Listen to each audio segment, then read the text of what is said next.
Figure libre, Vincent Hervouette, le Nord-Coréen Kim Jong-un reçu avec tous les honneurs à Pékin. On en a eu la confirmation cette nuit. C'est son premier voyage à l'étranger depuis qu'il est au pouvoir. Visite secrète, donc annoncée après son départ. Mais le train blindé n'était pas passé inaperçu. Ah oui, surtout des banlieusards de Pékin, car il a provoqué des heures de retard. On serait cru à Montparnasse. Ajouter les palissades pour isoler le convoi sur le quai, le convoi officiel, et puis les motards. C'est pas une visite discrète. Le train blindé des Kim est d'ailleurs aussi connu en Asie que le carrosse doré de la reine Elisabeth à Londres. Mais un train blindé, Vincent, n'est pas fait pour être discret. Le train blindé, c'est une machine de pouvoir comme Air Force One. C'est un mode de locomotion adapté à la guerre civile. Et c'est pour ça d'ailleurs que les communistes l'aiment tant. Le train de Trotsky, hérissé de canons et farci de livres. Le Krajina Express des milices serbes en Croatie. Celui de Mao avec son lit à 3 places. Les tyrans nord-coréens ont même fait du train blindé le symbole de leur pouvoir. Le grand-père de Kim s'est fait enterrer avec le sien. Ah bon ? On visite son wagon au mausolée où sèche la momie du leader suprême.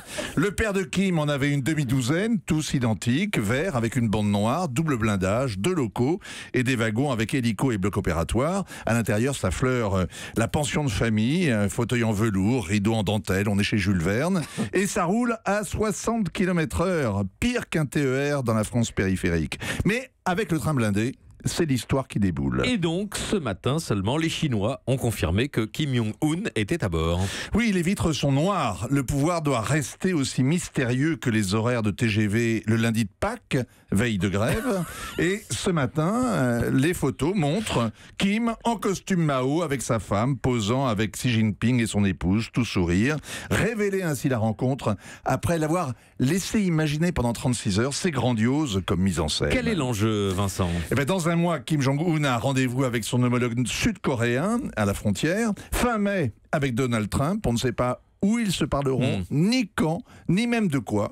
Kim Jong-un se dit prêt à la dénucléarisation de la péninsule. Est-ce qu'il accepte un démantèlement rapide de son arsenal ou est-ce qu'il voit cela comme le désarmement russo-américain pendant la guerre froide, chacun gardant une force de dissuasion?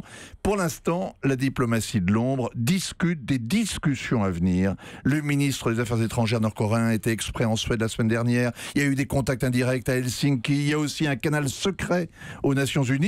Mais rien n'est fait, mais la Chine est désormais publiquement impliquée dans l'élaboration du nouveau système régional de sécurité. Pékin a bien pris le train en marche. Vincent Hervouette. Hélène ? Oui, vu la mise en scène à laquelle on a eu droit là, pour la simple visite, on imagine ce que ça va être, la rencontre entre Trump et Kim. Ça va être Hollywood à la sauce nord-coréenne. Ça peut ressembler à quoi ? Si elle a lieu, ce sera grandiose. Surtout si elle ne donne rien, qu'il y a la guerre après. Ça va être immense. Mais on ne sait pas où ça aura lieu. Peut-être en Suède, parce que les Suédois servent de relais. C'est eux qui assurent la défense des intérêts américains en Corée du Nord. Il y a eu les accords d'Oslo, très discrets. S'il y a des accords en Suède, ce sera moins. De Stockholm. Terrain neutre en tout cas, Vincent. Terrain neutre, forcément. Terrain neutre. Ouais. Europe 1.